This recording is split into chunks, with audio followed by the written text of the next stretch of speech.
Last Saturday was November 25th. Around this time every year, the phrase egg fried rice becomes a sensitive term on the Chinese internet. This is because on this date, Mao Anying, Mao Zedong's son, was killed in an explosion on the battlefield during the Korean War by US military aircraft.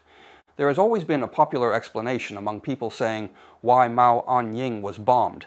It's said he was secretly cooking egg fried rice in General Peng's office, and the thick smoke caught the attention of US planes, which in the end then dropped a napalm bomb, killing him.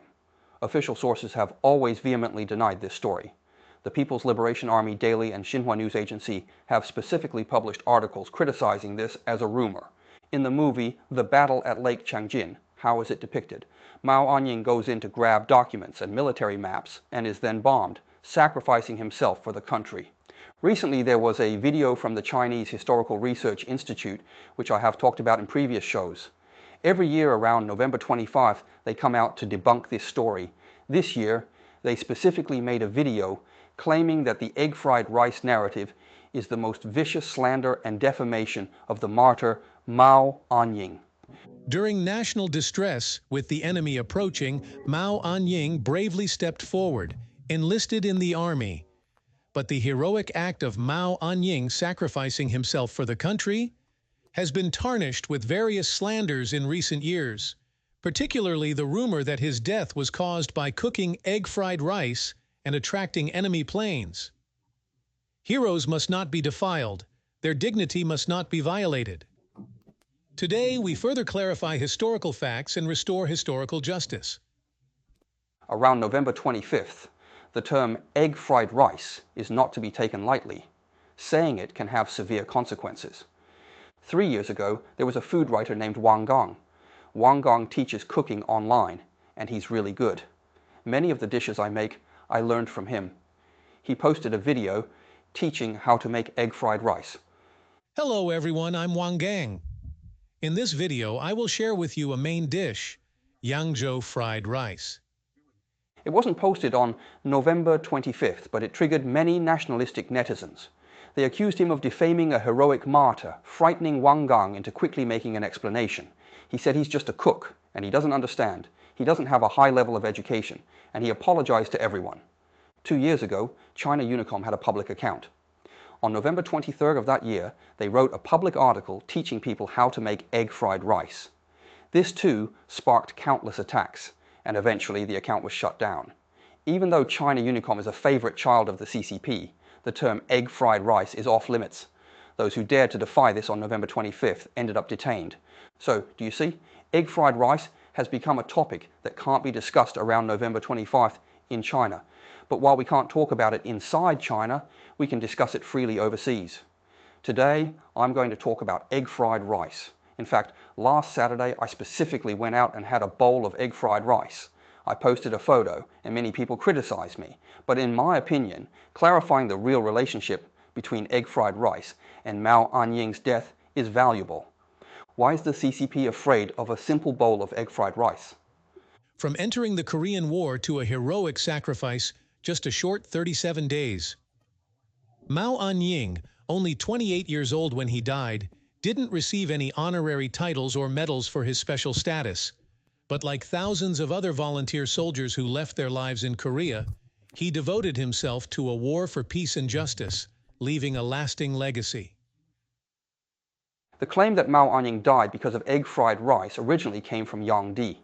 Yang Di was the deputy director of operations at the Volunteer Army headquarters and later became a senior military officer. Yang Di had a habit of writing memoirs. He wrote 3 memoirs in total. The second one is My Days at the General Staff During the War of Resistance, and the third one is My Days at the Volunteer Army Headquarters. I've basically read all of Yang Di's memoirs, and they are of high historical value. In My Days at the Volunteer Army Headquarters, he mentioned the details of Mao Anying's death. In the first edition, he didn't mention egg fried rice, only fried rice. In the 2003 edition, he changed fried rice to egg fried rice. Once this claim was made, it immediately sparked public outrage. People thought, thankfully, a bowl of egg fried rice guided the US planes. Otherwise, China would have become North Korea. This claim caused a lot of anger. The first person to get angry was Liu Shiqi, Mao Anying's wife. She said online, "That's impossible." At that time, there were no eggs or rice in the volunteer army, only sorghum. She said the sorghum claim was made by Shu Muyuan. Shu Muyuan said that at that time they could only eat sorghum for breakfast. Then there was Cheng Pu, who also spoke to him. He said there was no way to make egg fried rice. How could it be possible? So Liu Shiqi was very angry. Another person was the daughter of Gao Ruixin. Gao Ruixin was the staff officer who died with Mao Anying in that bombing. But these two are interested parties because their loved ones died in that bombing. Of course, they wouldn't want their loved ones to have died because of a bowl of egg fried rice. So what was the real cause of Mao Anying's death? Let's thoroughly examine it. But before we examine it, let's briefly introduce the background. How did Mao Anying end up in Korea? There's always been a rumor online that he was recommended by Li Kenong, but now, with the disclosure of other people's memoirs, it seems that Mao Zedong and Mao Anying themselves decided for him to go to the Korean battlefield. On October 7, 1950, Mao Zedong hosted Peng Dehuai at Zhongnanhai at a family banquet, attended by Mao Anying and reportedly Zhou Enlai. Mao Zedong entrusted Mao Anying to Peng Dehuai at the scene to take him to Korea to gain experience. Let him go with you. Peng Dehuai was initially stunned and afraid. Think about it, that's a heavy burden.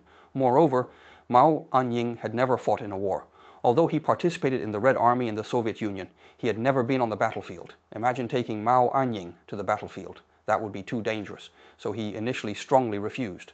But old Mao was very determined and entrusted Mao Anying to him. Peng Dehuai had no choice.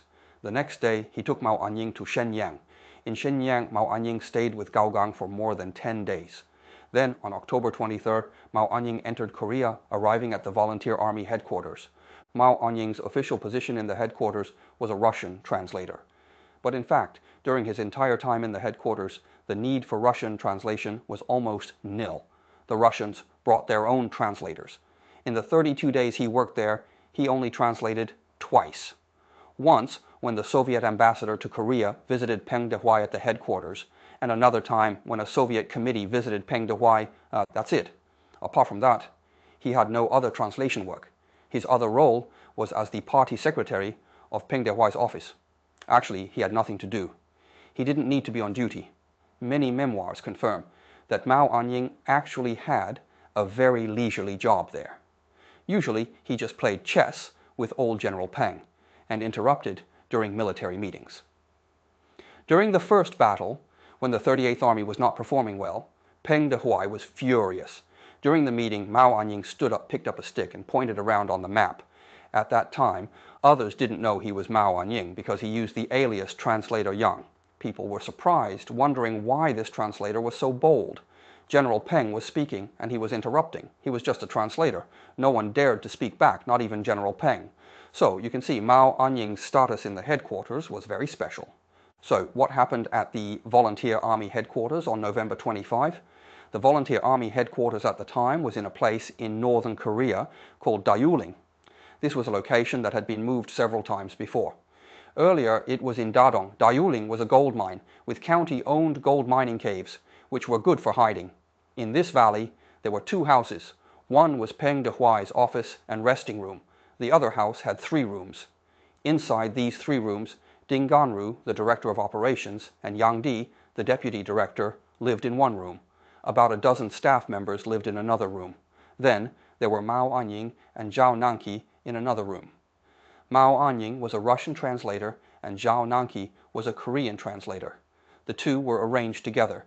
Zhao Nanqi later became a general and became the vice chairman of the National Committee of the Chinese People's Political Consultative Conference. He was also North Korean. So his purpose was also important. We'll talk about that later. So you see, although Mao Anying's rank was very low, he had a room to himself, which was high treatment. On November 15th, at Dayuling, since the Volunteer Army had captured many U.S. military vehicles in the first battle, about 60 vehicles, which were very valuable because the Volunteer Army was short of vehicles, they covered them with branches. But on that day, when the U.S. planes came for reconnaissance, because the planes flew relatively low, the propeller blew the branches away, the vehicles were discovered and bombed. At that time, the Volunteer Army was very distressed because those vehicles were precious. They suspected that Dayuling might have attracted U.S. attention. So on that day, Hong Shuiqi convened a meeting at the headquarters. announcing several regulations. Boil water before dawn every day, finish breakfast, enter the caves by 7 a.m. All personnel work in the caves during the day. Only a few on-duty staff remain outside. During the daytime, no fires can be restarted to make food. That was the Volunteer Army Headquarters requirement. On November 24th, a reconnaissance plane circled above again. During this process, Yang Di discovered it and reported to Hong Xueji. That night, Hong Xueji held another meeting, re-emphasizing 3 disciplines: finish boiling water and eating before dawn, no smoke during the day, and everyone must withdraw to the caves by 7 a.m. for office work. But Peng Dehuai was not very cooperative. Later, in the early morning of that day, Hong Xueji pulled Peng Dehuai into the cave. There are 2 versions of how he was pulled in. Yang Di's memoir says Hong Xueji wanted to play chess with him. Then the 2 played several rounds of chess there. Yang Fengyan, Peng Dehuai's military secretary, recollected saying that he pulled him inside, and the 2 had a military meeting for more than 2 hours there. Because that day was the first day of the second battle, the 2 discussed for a long time. But regardless, on November 25th, the military order clearly stated that everyone had to enter the cave for office work. Also, there should be no more smoke here. But on that day, around 11 a.m., Mao Anying was bombed to death in Peng Dehuai's office. I'm saying it's not good. Hundreds of napalm bombs are coming down all over the place. After the bombs fell, that house was a sea of fire. Next, we need to analyze several issues. The first issue, everyone retreated to the cave. Why was Mao Anying in Peng Dehuai's office? Did he actually enter the office? Hong Xueji recollection claimed that day at 7 a.m. everyone entered the cave, including Mao Anying. But for some reason, he returned to Peng Dehuai's office around 9 a.m. He didn't say why. This statement was also corroborated by Yang Fenggan. Yang Fenggan said at that time, Peng Dehuai was studying military conditions with Hong Xueji in the cave. Around 9 a.m., Peng Dehuai told him, he said, "You go to the office and ask about the situation on the front line," because his office still had 2 staff members receiving telegrams from the front line. So Yang Fenggan went to the office and saw Cheng Pu and Xu Muyuan. Then he said, at this time, Mao Anying and Gao Ruixin returned to the office. So you can see Mao Anying went to the cave with the main force at 7 a.m. and returned to the office around 9 a.m. But there's also a different statement. Cheng Pu said, Mao Anying never entered the cave. He was busy in the office, looking for documents, working hard. Later, he was so tired, he fell asleep on the table. He slept until around 9 a.m. After waking up, he went to find something to eat. This is Cheng Pu's memory. Similar to Cheng Pu's memory is Ding Ganru. Everyone knows Ding Ganru, the director of operations. He's also a key figure. His memory is that morning at 3 a.m., Mao Anying got up. After getting up, he first made a pot of rice. After eating, he fell asleep on the table. He slept until 9 a.m. After waking up, he went to find food. So you see, there are 2 different statements. One says, Mao Anying entered the air raid shelter with the main force at 7 a.m. and returned at 9 a.m. Another says Mao Anying never left and was always in Peng's office. So let's take a look. On November 25th, the day Mao Anying was killed in a bombing, Peng Dehuai sent a secret telegram to Beijing in the afternoon. This telegram is actually very important because Peng Dehuai needed to give an explanation to Beijing.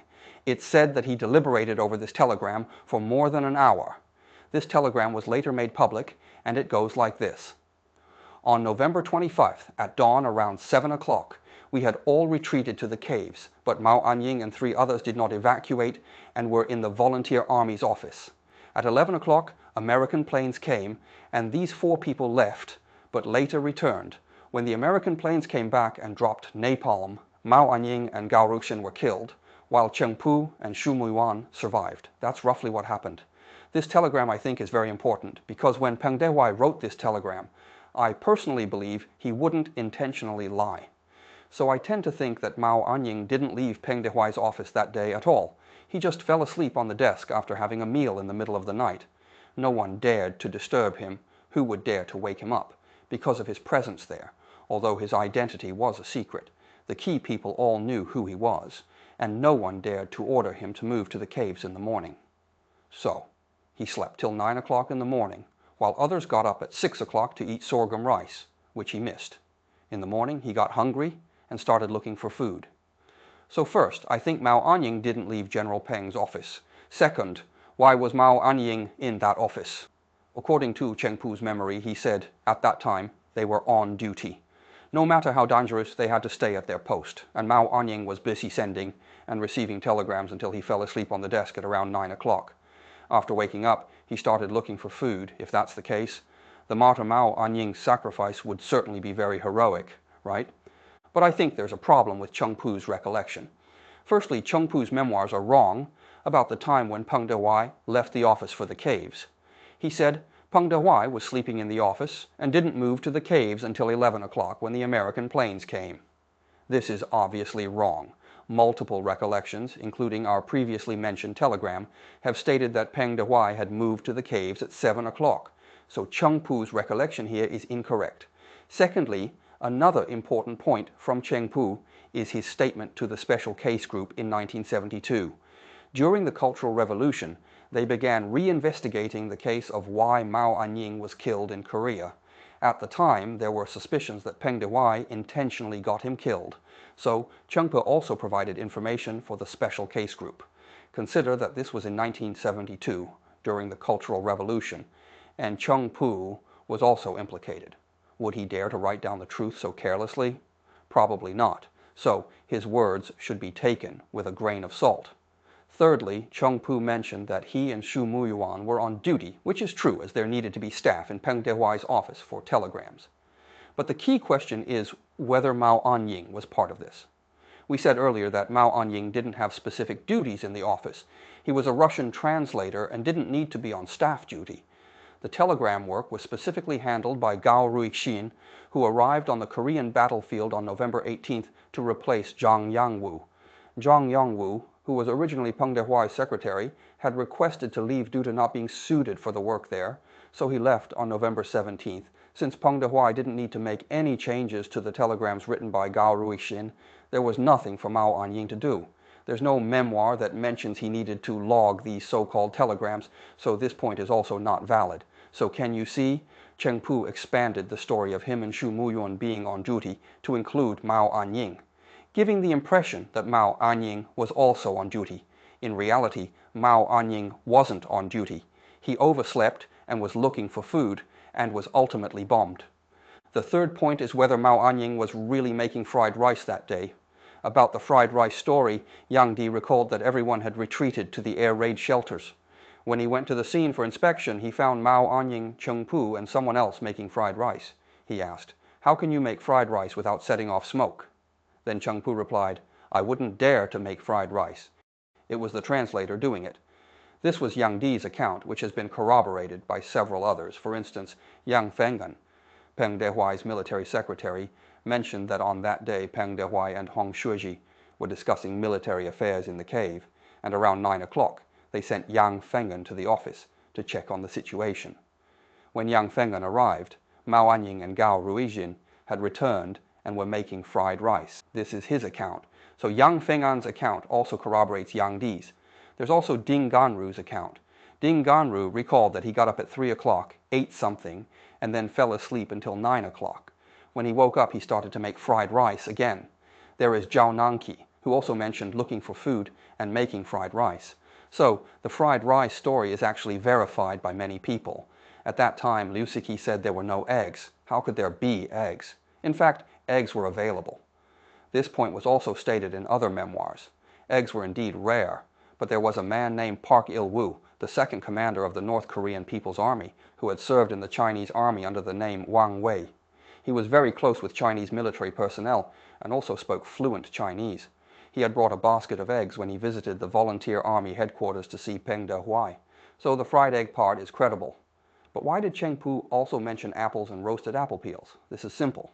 He said that after handling the documents, he went to eat apples and roasted apple peels, meaning he ate apples after the fried rice, quite straightforward. But whether it's fried rice or apple peels, remember that this already violated military discipline. Hong Shuiji had already stated in the military meeting that fires should not be lit during the day to avoid letting off smoke. Whether it's roasting apple peels or making fried rice, isn't it creating smoke and exposing military targets? This is the second aspect. The third aspect is about Xu Muyuan, another survivor along with Cheng Pu. His recollection provides another detail. He said that day They were initially all eating and chatting in the room. When the American planes arrived, all four of them ran out. After running out, Mao Anying suddenly said that his coffee was still inside. This coffee was particularly important to Mao Anying because he had lived in the Soviet Union for many years and developed a habit of eating Western food. He especially enjoyed drinking coffee. On November 14th, Gao Gang visited Korea to comfort the volunteer army and specifically bought a tin of coffee for Mao Anying from the Shenyang market. Mao Anying really liked it, and of course coffee was also very rare at that time. So Mao Anying probably ate fried rice first, then apples, roasted apple peels, and was making coffee when the American planes came at 11 o'clock. All four of them ran out from the room, and Mao Anying said, "Oh no, my coffee is still in there." So he went back alone. At that time, Gao Ruixin was on duty in there, and Cheng Pu and Xu Muyuan did not go back. Just then, the American planes arrived and dropped napalm, and both Mao Anying and Gao Ruixin were killed in Peng Dehuai's command room. That's roughly the entire sequence of events. Next, I will share my own opinion. First, did Mao Anying violate military discipline? From the facts pieced together from these recollections, it's clear that Mao Anying undoubtedly violated military discipline. There are 2 points of violation. First, Hong Xueji clearly stated that everyone must retreat to the air raid shelters before 7 o'clock, but he didn't because he was sleeping on the desk in General Peng's office. Others had to follow orders, but he didn't have to. Second, on November 25, when there were supposed to be no open fires, he woke up and cooked his own food, whether it was rice, coffee, roasted apple peels, or heating up bread and rice. This was a clear violation of military discipline, and no one dared or was able to stop him. Who would dare to put restrictions on the prince while on the front line? So, Mao Anying's death is heavily related to his own violation of military discipline. If he had run to the air raid shelters like Peng Dehuai and sat next to him watching Peng Dehuai and Hong Xuezi play chess, he would not have died. So, to a great extent, his death was his own fault. That's the first point. The second point is, why did Mao send his son to Korea? The public's interpretation is that he wanted to enhance his son's public perception in order to prepare him as a successor. Many vehemently opposed this idea, saying, it's impossible. Mao was selfless. But in my view, Mao sent Mao Anying to Korea precisely to improve the public's perception of him and groom him as a successor. Just look at the later political developments. Mao's nephew, Mao Yuanxin, became his liaison and the head of the Liaoning Provincial Revolutionary Committee. His daughter, Li Na, became the editor-in-chief of the People's Liberation Army Daily just a few days after graduating from Peking University after a revolt. His wife, Jiang Qing, eventually became a member of the Political Bureau Standing Committee. This power structure was essentially a family dynasty. He just didn't have a competent son. If he had a competent son, think about it, his position would definitely surpass that of Mao Yuanxin and Jiang Qing. If he wasn't grooming his son to be a successor, then what was he doing? One critical aspect was he needed to have a military record. Mao Anying, while in the Soviet Union, had been a soldier for a few days, but he had never been on the front lines or fought in a battle, and that was in the Soviet army. If he didn't have a record in the Chinese army, how could he command respect among the military factions? The best way was to send him to the Korean battlefield, to stay by Peng Dehuai's side, not participating in direct combat missions, while simultaneously building his military record. But what he didn't expect was his son's arrogance and disregard for military discipline, which brought about his own demise. This is the real historical background of Mao Anying's death. Lastly, I want to answer why the CCP is so concerned with the public's perception of whether Mao Anying died because of fried rice. The superficial reason is that if it were true that Mao Zedong's son went to the Korean battlefield, didn't fight, idled around, violated military discipline, and was eventually killed by American bombs for the sake of a meal, it would be particularly shameful. But the deeper reason, in my opinion, is that they don't want to expose the attempt at a Mao family dynasty. Since this attempt wasn't realized due to Mao Anying's death, it's hard to verify whether he was intended to be Mao Zedong's successor. But as I've just mentioned, his logic, although Mao Anying died, is fully reflected in his other relatives. So our view is that even if Mao Anying hadn't died, he would definitely have been groomed as a successor. From this perspective, I personally think that Mao Anying's death, although tragic for him personally, he was killed by American bombs just for eating a mouthful of fried rice, which is not particularly glorious, is not so bad. We say it's a tragedy, but for the Chinese nation, it is indeed a fortunate event. Think about it. If Mao Anying hadn't been killed, what would have happened to all of China? In my view, Mao Zedong would definitely have groomed Mao Anying as a successor like Kim Jong-un, or his father.